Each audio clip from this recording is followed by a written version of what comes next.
अस्सलाम वालेकुम दोस्तों।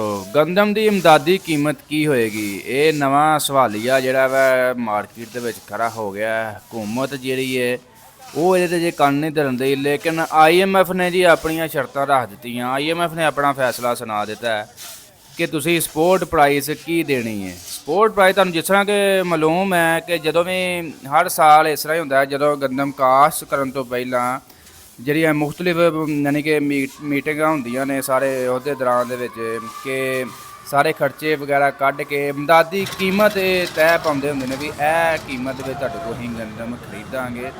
ਤੇ ਫਿਲਹਾਲ ਜਿਹੜਾ ਤੁਹਾਨੂੰ ਪਤਾ ਪਿਛਲੇ ਜਿਸ ਤਰ੍ਹਾਂ ਸਾਲ ਦੀ ਗੱਲ ਕਰ ਲਈਏ ਤੇ 3900 ਰੁਪਈਆ ਹੀ ਇਹਨਾਂ ਕੀਮਤ ਫਿਕਸ ਕੀਤੀ ਸੀ ਗੰਦਮ ਦੀ ਇਮਦਾਦੀ ਕੀਮਤ ਵੀ ਮਨ 40 ਕਿਲੋਗ੍ਰਾਮ ਦੇ ਹਿਸਾਬ ਨਾਲ।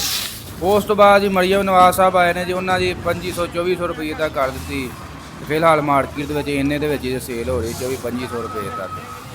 ਤੇ ਇਸ ਦਫਾ ਜੀ IMF ਨੇ ਇਹ ਸ਼ਰਤ ਰੱਖੀ ਹੈ ਜੀ, ਇਸ ਦਫਾ ਹਕੂਮਤ ਜਿਹੜੀ ਹੈ ਨਾ ਗੰਦਮ ਦੀ ਸਪੋਰਟ ਪ੍ਰਾਈਸ ਦੇਵੇਗੀ ਨਾ ਗੰਨੇ ਦੀ ਦੇਵੇਗੀ, ਕਿਉਂਕਿ ਇਹ ਦੋ ਫਸਲਾਂ ਜਿਹਦੇ ਵਿੱਚ ਹਕੂਮਤ ਜਿਹੜੀ ਹੈ ਇਹਦੀ ਯਾਨੀ ਕਿ ਇਮਦਾਦੀ ਕੀਮਤ ਦੱਸਦੀ ਹੁੰਦੀ ਕਿ ਇਸ ਕੀਮਤ ਤੋਂ ਅਸੀਂ ਤੁਹਾਡੇ ਕੋਲ ਗੰਨਾ ਵੀ ਖਰੀਦਾਂਗੇ, ਇਸ ਕੀਮਤ ਦੀ ਤੁਹਾਡੇ ਕੋਲ ਗੰਦਮ ਖਰੀਦਾਂਗੇ।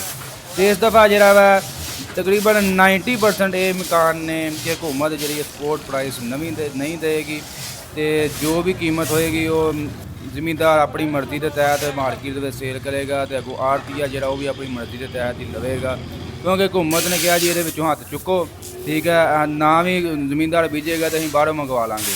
ਤੇ ਇਹ ਸੂਰਤ ਹਾਲ ਪੈਦਾ ਹੋ ਗਈ ਹੈ ਮਾਰਕੀਟ ਦੇ ਵਿੱਚ।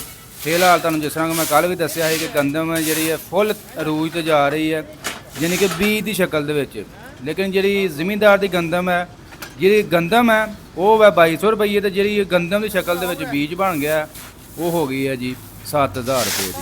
ਫਿਲਹਾਲ ਦੋਸਤੋ ਇਹ ਸੂਰਤ ਹਾਲ ਜੇ ਗੰਦਮ ਦੀ, ਜਦੋਂ ਹੀ ਕੋਈ ਮਜ਼ੀਦ ਅਪਡੇਟ ਆਏਗੀ ਨਹੀਂ ਤੁਹਾਨੂੰ ਅਪਡੇਟ ਦਿਆਂਗੇ ਜੀ।